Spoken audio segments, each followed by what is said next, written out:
Tem a Bíblia, abra em Atos capítulo 20, o verso de número 15 e 16. Atos 20, o verso 15 e 16.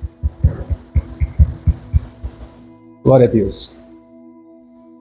Se você não tem a Bíblia, olha na tela, nós vamos aqui receber da parte de Deus essa instrução que vai nos ajudar muito. Está escrito assim: no outro dia, passamos por Quios, em seguida descemos a Samos, e um dia depois chegamos a Mileto. Paulo havia decidido não parar em Éfeso. Dessa vez, visto que estava se apressando para chegar aonde? A Jerusalém. E se fosse possível, para a comemoração do Pentecostes. Amém. Vamos entender aqui a história, o contexto, para você compreender o que a gente vai falar aqui e o próprio Deus vai tratar conosco. Veja, irmãos, Paulo estava em uma das suas viagens missionárias e ele estava passando por vários lugares, pregando a palavra, estava ali anunciando as boas novas, o evangelho que transforma. E quando então, chegando em Éfeso, ele fez o que deveria ser feito, pregado, orado. E olha só, olha a declaração dele, muda a versão aí, coloca a outra versão. A declaração dele é muito importante a gente atentar aqui, irmãos. Ele está dizendo assim, a gente precisa passar logo a Ásia, porque eu tenho pressa, eu tenho que aproveitar o tempo melhor em Jerusalém, porque é um tempo de Pentecostes. Então daqui surge a nossa mensagem, onde a gente vai aqui, irmãos, atentamente refletir, meditar. Para quem gosta de marcar a mensagem, eu até quero que você peça, em oração, como uma oração, sentado mesmo, diga comigo assim, fecha teus olhos, diga comigo assim: Deus, me ajude a não perder mais tempo. Amém. Então nós vamos falar de tempo. Já tem uns 10 dias, mais ou menos, em alguns pontos o Senhor tem abordado em nosso coração, e eu tenho passado para a igreja, que a gente está perdendo muito tempo, o tempo está passando, irmãos, e a gente não percebe esse tempo que passa, e que quando a gente logo desperta, poxa, não tem mais o que fazer, perdi o tempo, o que era para ser feito não foi feito, e depois a gente fica, como ditado, chorando o leite derramado. Paulo está dizendo bem claro, irmãos, que ele quer aproveitar o tempo melhor em Jerusalém. Não desfazendo da Ásia, não que a Ásia não tinha importância, mas ele está dizendo, eu tenho mais tempo para dedicar em Jerusalém, porque lá existe um propósito, lá existe algo da parte de Deus que eu quero aproveitar o tempo da melhor maneira possível. Isso aqui me traz, irmãos, uma inspiração da parte de Deus para a gente refletir. Jerusalém, a gente vê a palavra de Deus nos falando, olha, não saia de Jerusalém até que você seja revestido, representa a presença de Deus. E aí a gente começa a observar o texto e fala assim, olha, às vezes a gente está mais dando tempo para as coisas fora da presença de Deus, do que, irmãos, para as coisas que o Senhor nos chamou, o Senhor nos entregou e a sua própria presença. Então que eu e você, irmãos, a gente não venha mais perder tempo, o tempo, eu falava hoje pela manhã, olha, parece que foi esses dias que começamos o ano. Parece que foi esses dias que você escreveu o projeto de vida. Parece que foi esses dias que você estava dizendo, esse ano vai ser o melhor ano da minha vida, esse ano vai ser o ano da minha vitória, é o ano que o Senhor vai me honrar, os meus sonhos vão se realizar, vou conquistar, vou ter, vou possuir. Quantas pessoas que, irmãos, não perceberam que o tempo passou e já estamos finalizando o ano. Tem muitas pessoas que, nossa, já estamos terminando outubro, já estamos aí chegando em dezembro e eu não fiz nada. Eu comentava de manhã, olha só, quantas são as pessoas que dizem assim, o ano para mim acabou, não tem mais sentido, olha, frustração, decepção, derrota, coisas que não foram para frente, coisas que não deram certo, coisas que, então, eu fiquei baqueado e agora já quero logo que o ano de 2025 acabe, para que eu possa, então, no próximo ano, ter um recomeço. Esses dias eu dizia para uma irmã, dizendo a ela, por que esperar o ano que vem, se hoje mesmo você pode recomeçar em Deus? Porque as pessoas acham que é a virada de calendário, que vai fazer com que então ela aproveite o tempo de 2026 da melhor forma possível. Não é, irmãos. É no nosso coração. Veja que as 24 horas continuam sendo as mesmas. A semana continua sendo com 7 dias. A gente vê o mês com 30 dias, quando não 31 dias. Então, as 24 horas não mudou, não acelerou. Mas a gente não está vendo o tempo passar. A gente não está percebendo que muitas vezes nós estamos distraídos. Nós estamos atarefados, nós estamos preocupados com tantas coisas que, irmãos, a gente não está aproveitando o tempo da melhor maneira possível. Então Paulo está dizendo aqui, olha, ele está determinado, passar adiante, passar logo, Éfeso, eu preciso ir logo, passar por Éfeso, porque o tempo que era para ser gasto aqui, eu já fiz o que era para ser feito, e agora eu não posso gastar tempo na Ásia, de forma desnecessária, de forma a qual, é para proveito, é para diversão, é para isso ou para aquilo, não, ele estava com foco, ele tinha, irmãos, uma determinação no seu coração, qual era? Chegar em Jerusalém, para aproveitar o tempo da melhor maneira possível. E que a gente possa, irmãos, parar para analisar. Cada um faça aí a sua reflexão. Quanto tempo você perdeu gastando tempo, irmãos, com coisas que não te acrescentou em nada? Coisas que não te edificou? Coisas que não te trouxe para perto de Deus? Quantas pessoas que às vezes ela está gastando tempo, irmãos, com coisas desnecessárias, que está então levando ela para longe de Deus, está levando ela a viver uma vida vazia, uma vida sem ali a direção de Deus, e ela tem, irmãos, firmemente investido tempo nessas coisas, e que tem feito a vida dela ficar mais difícil. Então Paulo está dizendo aqui, em outras palavras, eu tenho que aplicar o tempo que eu tenho, olha, em Jerusalém. É tempo de Pentecostes, é tempo que tem que ser produtivo, tem que ser de proveito para a minha vida. Eu não posso desperdiçar o tempo fora do propósito que Deus tem para a minha vida. Amém, igreja? Você pode dizer para a pessoa que está perto? Diga para ela assim, aproveite o tempo com pessoas que se importam com você. Porque tem gente que não se importa com você e às vezes você quer gastar tempo com ela. A pessoa não está nem aí com você, irmãos, e você está ali, de alguma maneira, investindo um tempo que não vai te trazer retorno nenhum. Então valorize tempo com a sua família, valorize tempo com seu cônjuge, com seus filhos, valorize tempo com quem se importa com você, com quem realmente quer o bem para você. Amém, igreja? É ou não é verdade? Às vezes a gente dá tanto assim, empenho, a gente se esforça, a gente faz tanto por pessoas que não estão nem aí com a gente, e o tempo está se perdendo, porque não vai ter retorno. E aí, irmãos, o que acontece? A gente poderia investir esse tempo da melhor maneira possível em pessoas que a gente vai ver que vai nos aproximar de Deus, vai fazer com que a gente viva o propósito, vai fazer com que a gente esteja dentro do plano de salvação que o Senhor tem para nós. Então, o próprio Paulo está dizendo, olha, eu tenho pressa, então vamos se apressar, porque eu quero estar em Jerusalém. Em outras palavras, está bem claro, entre linhas, ele está dizendo, eu não posso perder tempo desnecessário aqui em Éfeso, eu não posso gastar tempo que não vai trazer proveito aqui na Ásia, eu tenho que ir logo para Jerusalém, porque lá tem muita coisa da parte de Deus que precisa ser feito. Amém?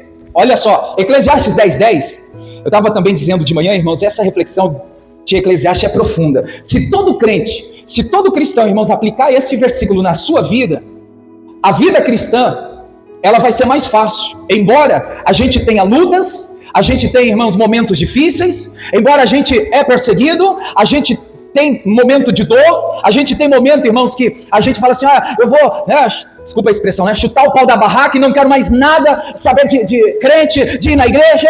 E olha só, eu dizia de manhã que muitas pessoas, o que está precisando, irmãos, é ela aproveitar um tempo a mais, afiando o machado, afiando a vida espiritual, afiando, irmãos, a sua vida com Deus. Porque tem muitas pessoas que estão agindo, que estão tomando decisões, que estão tendo um comportamento que ela está precisando pôr força, ela está precisando colocar empenho, aí ela está cansando, ela está desanimando, ela está retrocedendo, ela está morrendo na fé. Por que, igreja? Porque não tem um tempo aplicado no afiar o machado, afiar a vida espiritual que precisa ser afiada. Eclesiastes 10:10, vamos fazer a leitura? O machado... Já olha na tela aqui, na Viva já a gente ganha tempo e lê uma vez só. Um machado sem corte exige que o lenhador faça força dobrada. Vamos repetir isso? Um machado sem corte exige que o lenhador faça força dobrada. Entenda, irmãos? Olha só, às vezes tem gente que fala assim, é perca de tempo, ficar afiando o machado. Esse afiar o machado para nós de forma espiritual é o quê? Ter vida de oração. É ter, irmãos, um momento de leitura bíblica. É ter um momento que você vai vir à igreja para congregar, para ouvir Deus falar, para você se envolver, para você prestar a Ele um culto de adoração, um culto de louvor, um sacrifício que você pode entregar ao Senhor. Você está fiando, você está amolando a sua vida espiritual. E olha, igreja, é o que eu dizia. Se a gente afiar o machado, a vida espiritual, quando vier as lutas, elas não deixarão de vir. Fica claro isso. Não é porque nós somos crentes, somos de Deus, não é porque nós estamos com o machado afiado, que não quer, agora eu não quero mais luta, não vai ter luta. Não existe isso. Irmãos, eu li essa semana aqui, olha, por Cristo nós sofremos piamente perseguições. Por Cristo nós passamos por tantas lutas que a gente fala assim, nossa, eu já ouvi pessoas falarem assim, se eu soubesse que era desse jeito, não seria crente, não seria pastor, não seria obreiro, não faria a obra de alguma maneira, né? Porque tanta luta, é só começar, é só você querer, aí vem, irmãos, as afrontas, aí vem, né, o levante, aí vem as adversidades. Então, a gente já foi orientado pelo próprio Cristo. Há muito tempo atrás ele disse, né? No mundo tereis as aflições, no mundo nós teremos as dificuldades, mas não temas, tenha bom ânimo, assim como ele venceu, nós também vamos vencer. Então, olha só, igreja, uma coisa que a gente nunca vai perder tempo, eu gostaria que você guardasse isso. O que você não perde tempo? Orando, buscando a face de Deus. Agora, algo que a gente precisa entender, irmãos, afiar o machado, porque pergunta para alguns crentes, você ora? Aí eu oro, mas qual é o tipo de oração que você faz? Eu peço a Deus. É aquela pessoa que só sabe pedir, só quer pedir, Senhor, me dá uma vitória, Senhor, me faz um milagre na minha vida, Senhor, abre uma porta para que eu possa prosperar. Irmãos, isso não é afiar o machado. Afiar o machado é você se aprofundar em Deus, sair do raso. Afiar o machado é você desejar mais Deus, é querer mais se envolver com Ele, é querer mais, irmãos, a palavra dEle, é querer mais ter uma vida, irmãos, com intimidade, buscando o Espírito Santo e sendo cheio do Espírito Santo. Isso é afiar o machado. Agora, aquela pessoa que só sabe pedir, não é errado pedir, até porque a Bíblia diz que aquele que pede, recebe. Mas a gente tem que ter uma maturidade espiritual. Se eu quero afiar o machado espiritual, eu não posso ficar só pedindo. Eu não posso apenas, irmãos, ir a Deus só para pedir, me ajuda, me socorre, abre uma porta, Senhor, resolve isso para mim, Senhor, me dá um escape, me dá um socorro. Não, irmãos, isso aí é algo que é a parte. Mas afiar o machado é o que, igreja? É ir aos pés do Senhor, é se render a Deus, abrindo o coração. Senhor, eu quero te buscar por todos os dias da minha vida, eu quero te amar com toda a minha força, eu quero, dedicar ao Senhor a minha vida, o meu coração por inteiro. E a gente vê, irmãos, não sei se você já escutou, mas quantas pessoas falam por aí, você está perdendo tempo orando, você está perdendo tempo indo à igreja, você perde tempo fazendo a obra de Deus, você perde tempo sendo fiel. Olha quanto dinheiro você já deu ao pastor, ao missionário. Quantas pessoas que falam isso? Não? E aí, irmãos, já vai entrando aquilo no coração, a pessoa, é verdade, estou perdendo tempo indo à igreja, estou perdendo tempo fazendo a obra, estou perdendo tempo orando, se consagrando, jejuando. Irmãos, essas coisas nunca foi e nunca será uma perca de tempo.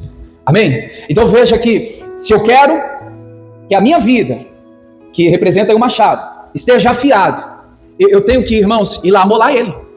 Amolar. Tirar um tempo ali para amolar. Não sei quanto tempo você tem amolado a sua vida espiritual, mas não é uma perca de tempo você parar para buscar a Deus. Não é uma perca de tempo você parar para fazer uma leitura bíblica. Não é uma perca de tempo você parar, irmãos, para buscar a Deus. Tirar, nem que seja só o domingo, ou um dia da semana, principalmente se possível na quarta-feira, pela família você buscar. Não, olha, 1 ou 2 dias na semana é um tempo que eu vou amolar, o machado espiritual, vou ir à igreja, onde eu vou dedicar ao Senhor, onde eu vou entregar ao Senhor aquilo que o Senhor quer receber de mim. Então, povo de Deus, nós precisamos compreender com muita clareza que não é perca de tempo afiar esse machado, Quando o mundo aí fora diz que é perca de tempo, que você já tem a maturidade, que você já tem o entendimento. Não é perca de tempo. Porque se ainda não veio, pode acontecer que virá pessoas até você e falará para você assim, olha, você está perdendo seu tempo indo à igreja. Você está perdendo tempo, você poderia aproveitar da melhor maneira possível.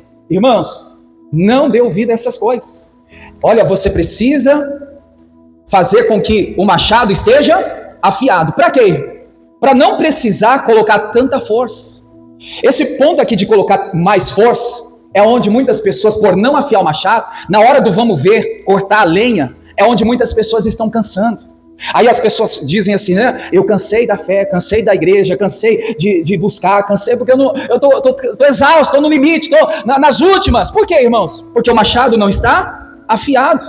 E por não estar afiado, aí eu tenho que colocar mais força, eu tenho que dedicar mais ainda, e fica cansativo, e aí não vou ter o resultado que eu espero. E isso que o Senhor está nos mostrando no dia de hoje. Não é perca de tempo você orar a Deus, você ler a Bíblia, você ter um momento que você está consagrando a sua vida a Ele. Jejum, irmãos, quantas pessoas já não fazem mais? Jejuar para quê? Irmãos, o jejum é bíblico. Nós precisamos, uma vez por semana ou duas, dependendo, né, da etapa, do momento que você está passando, tem que jejuar. Biblicamente, o que a Bíblia fala sobre o jejum? Um dos versículos mais tradicionais, mais costumeiros, né, que a gente vê que realmente há tipos de demônio, castas, que é espécie, que sai com jejum e oração. O inimigo tenta resistir, endurecer, dificultar, mas o jejum, irmãos, vai te preparar, vai te fortalecer, vai te dar a capacidade de você vencer essa resistência do maligno. Por isso que é importante jejuar. Algo que a gente tem que guardar no coração. O jejum nunca foi para melhorar Deus. O jejum é para nos ajudar. Se eu quero ajuda, eu tenho que fazer com que a carne venha sentir. Eu venha colocar diante de Deus, e tem que ser com jejum com sabedoria, irmãos. A gente até anunciou aqui na igreja, e temos feito os 40 dias de jejum. Tem gente que está passando fome, tem gente que está fazendo jejum sem sabedoria. Deus não quer o sacrifício de tolo, Deus não quer que você passe fome, Deus não quer que você faça de qualquer jeito. Se você jejua e não ora, não é jejum. Se você jejua e não tem um tempo para Deus, para orar, para se render a Ele, eu só estou de jejum, passo o dia todo, né, ali intertido ou fazendo tantas coisas, mas não tira para Deus 1 minuto, 5 minutos que seja, isso é jejum? Nunca foi. Está passando fome. Então que a gente possa olhar como nós estamos diante daquilo que o Senhor tem nos ensinado. Para a gente passar adiante aqui, igreja, vamos pegar essa parte final aqui, ó. Mas quem é sábio, planeja antes de agir. Planejamento. Esse planejamento aqui, pegando ainda, né, a palavra tempo, é o que muitas pessoas precisam fazer. Organizar o seu tempo. Esses dias, quando Deus tratava conosco aqui, até passei essa mensagem para a igreja. Quantas pessoas que ficam assim, eu não tenho tempo para ir à igreja, eu não tenho tempo para o meu casamento, eu não tenho tempo para os meus filhos. Sabe, irmãos, foi dito aqui na ministração, por trás dessa fala, né? Não tenho tempo, seja para ir à igreja, seja para o casamento, para o filho. Por detrás, o que nós estamos dizendo para Deus? E Deus já tem visto isso. A gente está dizendo, Deus não é a minha prioridade. A minha família não é a minha prioridade. O meu casamento não é prioridade. Os meus filhos não é prioridade. Porque o próprio Deus, ele na sabedoria de Deus, né? Ele já estabeleceu, lá em Eclesiastes 3, que há tempo para todas as coisas. Irmãos, acabou. Tem tempo para você fazer tudo que você planejar. O que está faltando, irmãos, na vida de muita gente é planejamento do tempo que ela tem. Das 24 horas. O que você vai fazer logo pela manhã, depois de acordar? O que você vai fazer ali no período do almoço? O que você vai fazer no período da tarde, período da noite?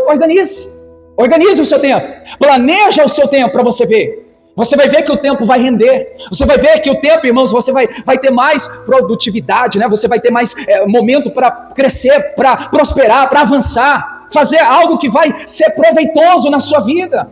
Mas tem que ter o que, igreja? Planejamento. Vou ficar 5 horas, 4 horas trabalhando pela manhã, vou 1 ou 2 horas no almoço, aí 4 horas à tarde, e depois, organize seu tempo com a família, né? O que você vai fazer com o seu cônjuge, o que você vai fazer com seus filhos, o que você vai fazer o dia, a hora, o tempo que você vai dedicar para ir aos cultos. Então tudo é planejamento. A gente que fica não tem o tempo, mas o tempo está aí, para todos, 24 horas. Só que, irmãos, o tempo está passando, e como muitas pessoas não têm percebido que o tempo está passando, as coisas estão acontecendo, né? E a gente fica assim, e agora? O que vai ser de mim? O que eu vou fazer? Porque eu já perdi tanto tempo, já, né, perdi tanta oportunidade, porque o tempo passou. Né? Eu creio que hoje o Senhor está abrindo os nossos olhos para olhar com mais atenção o tempo que nós estamos tendo, o tempo que nós estamos vivendo, o fôlego de vida que Deus está nos dando. Esse tempo tem que ser, irmãos, valorizado. Nós temos que dar valor a esse tempo, a esse momento, a essa oportunidade que o Senhor está nos dando, né? E não desperdiçar, não jogar na lata do lixo, fazer com que a gente viva, né, fora do propósito, viva fora daquilo que o Senhor tem para nós. Não, a gente não pode aceitar isso. Amém, igreja? Então, uma das coisas que nunca foi, nunca será uma perca de tempo é você afiar o machado espiritual. As pessoas podem dizer, as pessoas podem apontar o dedo para você, te criticando, zombando, falar, é perca de tempo. Não deixe isso, irmãos, entrar no seu coração. Não aceite que isso venha fazer você, né, mudar o seu posicionamento. Tenha convicção que afiar o machado, afiar a vida espiritual, nunca foi uma perca de tempo. Porque com o machado afiado, a gente não vai precisar de tanta força. Quando vier Satanás, quando vier as lutas, quando vier a dor, a dificuldade, irmãos, com o machado afiado, certamente, né, as vitórias vão chegar. A bênção do Senhor vai te alcançar. Amém? Outra coisa que eu quero aqui apontar pela palavra, no início da Bíblia nós sabemos que Deus criou o mundo. Em quantos dias mesmo? Quantos dias Deus precisou para criar o mundo? 6 dias. O que ele fez no 7º dia? Descansou. Sobre isso, irmãos, o descanso nunca é uma perca de tempo. Tem gente que fala assim, fulano só fica descansando, mas você não sabe. A luta, o trabalho, o esforço que aquela pessoa faz, fisicamente. Então, se você, irmãos, não parar para descansar, se você não cuidar da sua saúde, do seu corpo, irmãos, o tempo, né, vai passar, você pode sofrer danos, consequência, você pode ficar muito mal de saúde por não ter descansado, por não tirar um tempo para o seu descanso. Descanse. Irmãos, tem momento na vida que é tempo de desacelerar. Embora, né, a gente sempre na correria, a gente sempre na agitação, a gente sempre fazendo as coisas, não para, né, vê quantas vezes quando você viu, nossa, fiz tanta coisa hoje. E aí mesmo cansado, irmãos, você mal dorme, mal descansa, no outro dia novamente a correria se repete.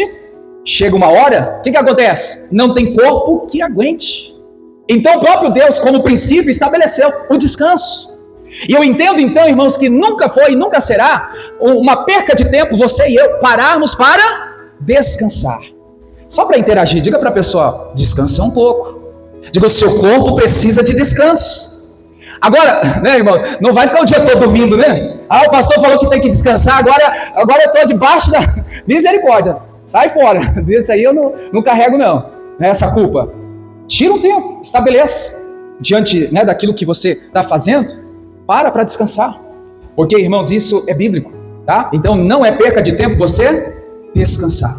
Amém? Vamos para outras coisas aqui também, que eu quero passar para você. 1 Samuel capítulo 16. Agora eu vou apontar 3 coisas que é sim uma perca de tempo. O que muitas pessoas estão fazendo e está sendo uma perca de tempo na vida dela. A vida dela não vai nem para frente, nem para trás. A vida dela está estagnada. A vida dela, irmãos, está mal. Ela está ali, né, sofrendo, porque está perdendo tempo.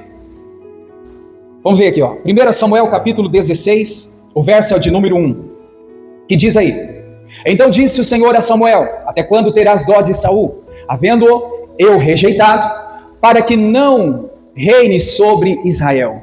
Enche o teu vaso de azeite e vem. Enviar-te-ei a Jessé o belemita, porque dentre vós os seus filhos me tenho provido de um rei. Vamos pegar aqui o personagem Saul e também Samuel.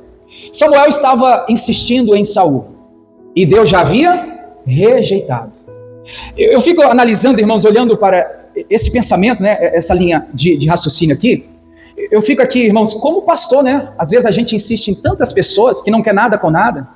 A pessoa que não quer mudar, a pessoa que não quer, né, Deus na vida dela, a pessoa que não quer fazer a obra, a pessoa que não quer. Aí a gente, né, como pastor, eu fico imaginando Samuel, não, olha, ele vai mudar, vai ser diferente. Né, uma hora cria juízo, uma hora os olhos se abrem.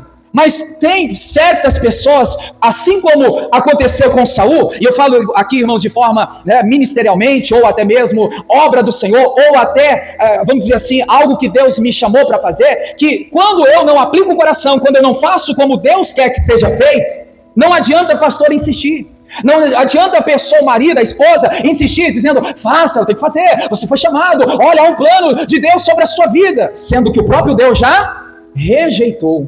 Não quer mais. Então aqui eu vejo, igreja, e que a gente possa analisar, eu perco tempo quando então eu insisto naquilo que Deus não quer mais. Samuel estava insistindo, irmãos, em Saul, pois o próprio Deus já não queria Saul como rei. Veja que ele falou assim, já tenho provido um novo rei, eu já tenho preparado alguém que vai fazer como é para ser feito. E quantas vezes a gente está sendo Samuel da vez? A gente, né, irmãos, insistindo, querendo que faça, que aconteça, e não vai. A gente está teimando, a gente é teimoso em certas coisas que Deus já não quer mais que seja feito. Aí o que vai acontecer? Só desgaste. Davi, irmãos, já tinha sido escolhido por Deus. No coração de Deus, o Senhor já havia escolhido ele, né? E a gente vê aqui Samuel insistindo, Samuel tentando, como eu disse, né? Como o pastor, não, vai mudar, vai ser diferente, não, vai abrir os olhos, olha, a pessoa vai acordar, a pessoa ela vai ver, né? Deus vai tratar com ela, sendo que, irmãos, nem todos, infelizmente, né, têm essa oportunidade. Então, a gente precisa entender, eu estou insistindo em algo que eu estou perdendo tempo, que Deus já não quer mais que eu faça, Deus já não quer mais que eu esteja em lugares, né? Lugar de trabalho, ou né, algum lugar que marcou a sua vida, porque, irmãos, eu acredito que você já ouviu isso, existem ciclos que se fecham para abrir uma nova oportunidade, um novo ciclo, né? E a gente precisa então, Senhor, será que eu não estou perdendo tempo em fazer algo que o Senhor não quer, já não te agrada mais, já não é mais a sua vontade, e eu estou insistindo?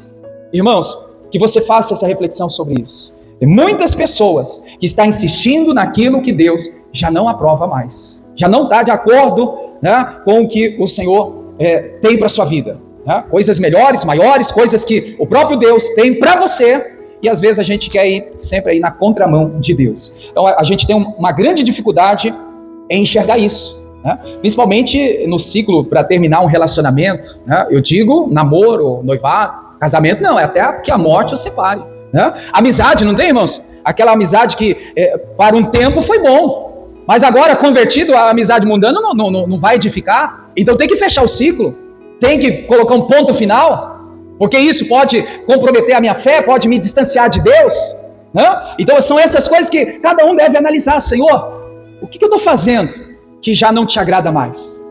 Se eu estou insistindo, se eu estou sendo teimoso, eu estou perdendo tempo com isso. Segundo exemplo, Atos 9:6. Atos 9:6. Quando a gente perde tempo, aqui eu vejo algo importante que a gente precisa observar também.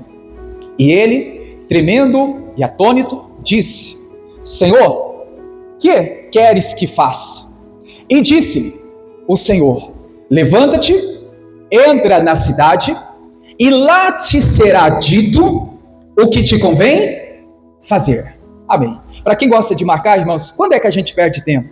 Quando a gente deixa que a opinião dos outros venha dirigir a nossa vida.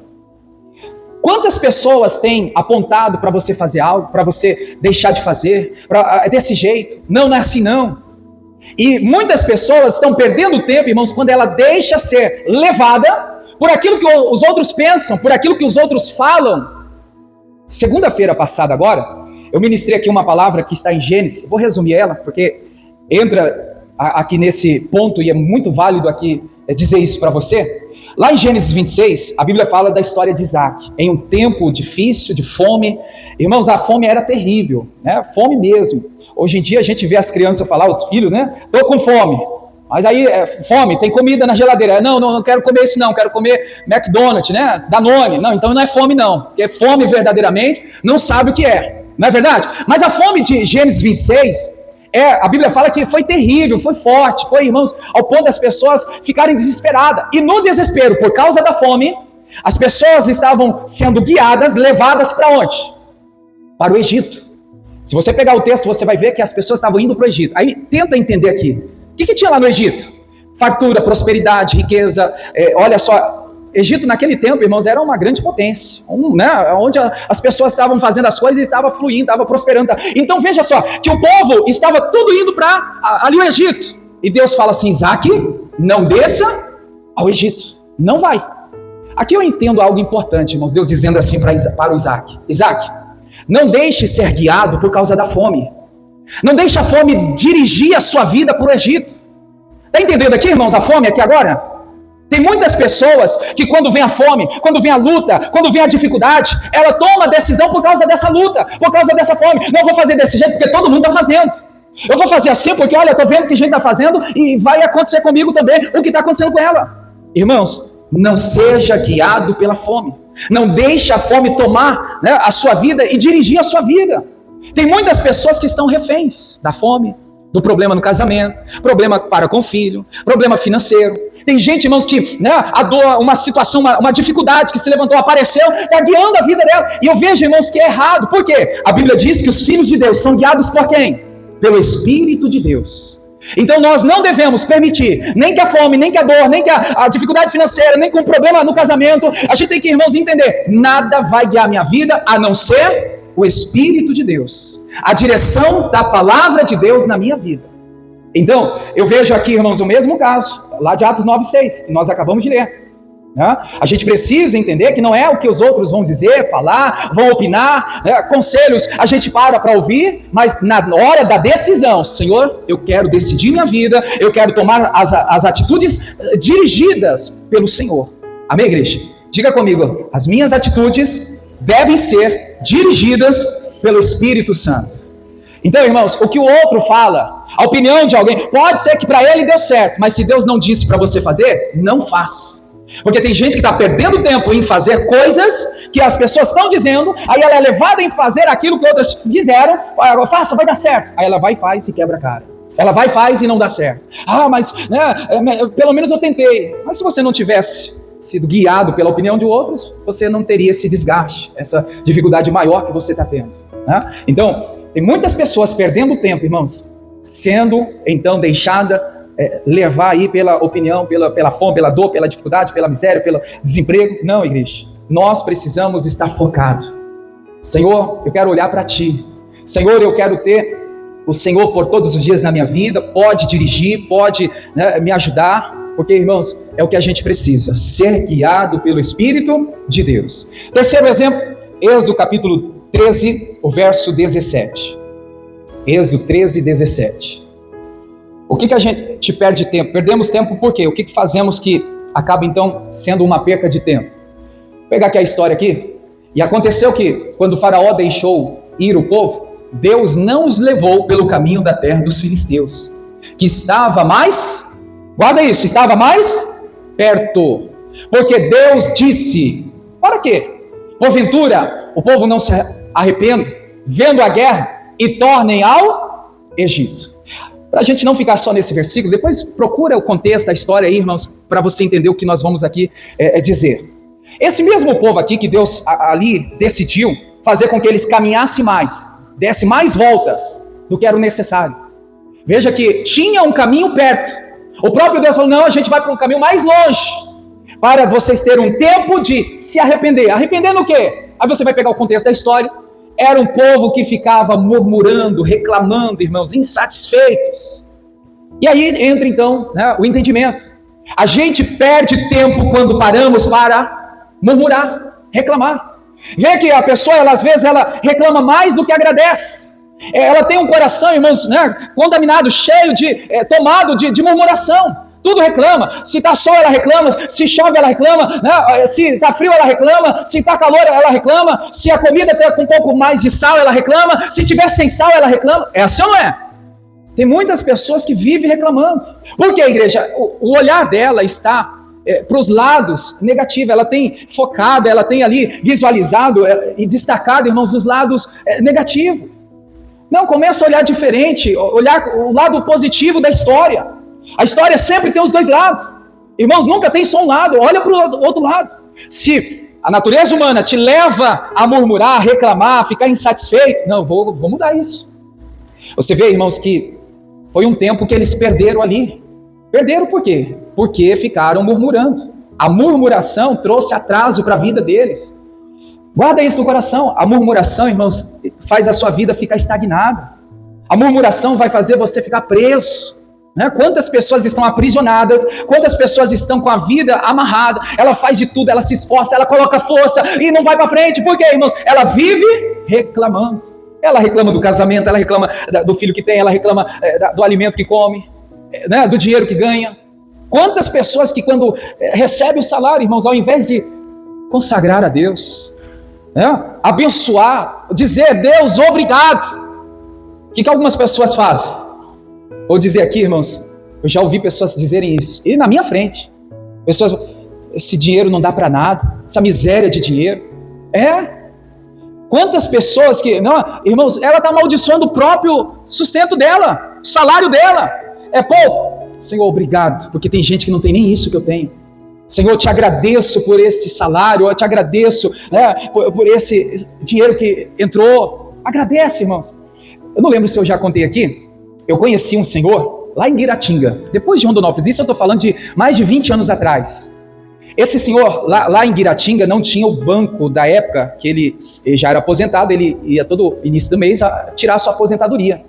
E lá em Guiratinga não tinha, né, esse banco, ele ia a Rondonópolis para fazer o saque. A igreja, irmãos, lá, a sede lá é uma quadra do banco. Eu lembro que, eu era obreiro na época ainda, eu lembro que todo mês, quantas vezes eu já orei abençoando ali, ele levava o dinheiro, o salário dele, e levava, olha, ora pelo meu salário, abençoa o meu salário.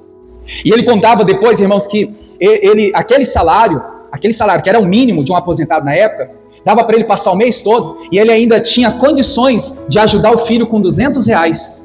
E o filho ganhava muito mais, olha, muito mais mesmo, do que o pai na ocasião ali. Né? Por quê? Porque ele abençoava, e Deus multiplicava. Mas quantas pessoas que pegam o dinheiro, essa miséria não dá para nada, né? Esse dinheiro, olha, não dá nem para fazer isso, aquilo. Para com isso, irmãos, você está atrasando a sua vida. Você está fazendo com que a sua vida fique presa, aprisionado você está. Quando você reclama, começa a agradecer. Começa a dizer, Senhor, eu te agradeço, eu te louvo. Em Números capítulo 14, o verso de número 27, nós temos um registro que diz assim: até quando sofrereis esta má congregação, que faz o que, igreja? Que murmura contra mim. Tenho ouvido as murmurações dos filhos de Israel, com que murmuram contra mim. Em 1 Coríntios 10, olha o que está escrito. Veja que existem demônios, existem espíritos que atuam, irmãos, na murmuração. Olha a declaração de Paulo: não murmureis. Aqui era para todo crente já entender. Não murmureis, como também algum deles murmuram. E perecem por quem? Pelo destruidor, pelo demônio, pela ação do inimigo. Tem muitas pessoas perecendo, tem muitas pessoas, irmãos, sofrendo danos, porque têm tido uma prática, uma vida de murmuração. Então mude, né, a sua pronúncia, mude a forma de você falar, mude a forma, irmãos, de você dizer, né? Abençoa a sua família, abençoa o seu casamento, abençoa os seus filhos, abençoa o seu salário, abençoa o seu trabalho, abençoa a sua igreja, abençoa o seu vizinho, abençoa as pessoas que estão à sua volta. Começa, irmãos, a usar as suas palavras para abençoar as pessoas que ali serão abençoadas. Amém? Mas muitas pessoas perdem tempo quando? Quando ficam murmurando. Então tem aqui 3 coisas que a gente aprende na palavra que nós não devemos fazer, porque se a gente faz, a gente perde tempo. E entre outras, né, e muitas outras coisas que a gente acaba fazendo e que a gente perde tempo, porque estamos vivendo fora do propósito de Deus, fora daquilo que o Senhor nos chamou, e nós, por desobedecermos, acabamos então fazendo aquilo que Deus não quer que seja feito. Então, você e eu, que a gente possa entender, eu preciso gastar mais tempo. Gastar aqui, investir. Eu preciso investir mais tempo com aquilo que Deus tem para a minha vida. Eu perguntei de manhã, eu quero perguntar para você: você sabe qual é o propósito de Deus para a sua vida? Você sabe o que Deus quer de você? Você sabe, irmãos, o que você, né, tem na mão do Senhor para que Ele possa te usar, para que Ele possa, através de você, fazer com que outras pessoas sejam abençoadas? A gente já perdeu muito tempo errando. E que a partir de agora, né, não só para o término do ano, mas para o ano seguinte, que a gente possa acertar na vida. Acertar, irmãos, né, fazendo aquilo que Deus quer que seja feito. A declaração de Paulo, né, coloca lá, a gente vê que o próprio Senhor, ele disse que é para fazer aquilo que é para o que o Senhor tem mandado. Efésios, né, Efésios 5, o 15 ao 17. Já coloca na Viva, a gente ganha tempo, já termina aqui fazendo essa leitura. Portanto, vede, sejam cuidadosos no modo de proceder. Não sejam insensatos, sejam sábios. E aproveitem ao máximo cada oportunidade. Tem tradução que fala: aproveite melhor o tempo que tiver de fazer o bem, porque os dias são maus. Não procedam imprudentemente, mas procurem descobrir e fazer tudo o que o Senhor quer que vocês façam. Vamos ler em voz alta essa parte final? Fazer tudo o que o Senhor quer que você faça. Eu e você precisa descobrir. Se ainda você não sabe, procure saber. Senhor, eu quero saber o que o Senhor quer que eu faça. Senhor, eu não posso viver aqui sem um propósito. Todos nós temos propósito. Eu dizia essa semana para a igreja, irmãos, nós estamos aqui para marcar esse tempo, marcar essa geração. Marcar as pessoas que estão à nossa volta, estendendo as mãos, ajudando, orando por elas, intercedendo, incentivando elas a buscarem a Deus. Temos que marcar essa geração, essa cidade, essa igreja. O povo de Deus precisa, irmãos, ser impactado pelo poder de Deus. E o poder de Deus vai ser manifeste através da nossa vida. Então não viva uma vida sem propósito, não viva uma vida onde você vai fazer as coisas do jeito que você pensa, que você acha que deve ser. Não, Senhor, eu quero fazer tudo que seja feito conforme a sua vontade. Amém? Glória a Deus. Fique em pé, vamos orar. Deus abençoe você da internet, compartilhe esse culto no YouTube, mandando esse link para um familiar. Certamente outras pessoas serão alcançadas. Deus abençoe.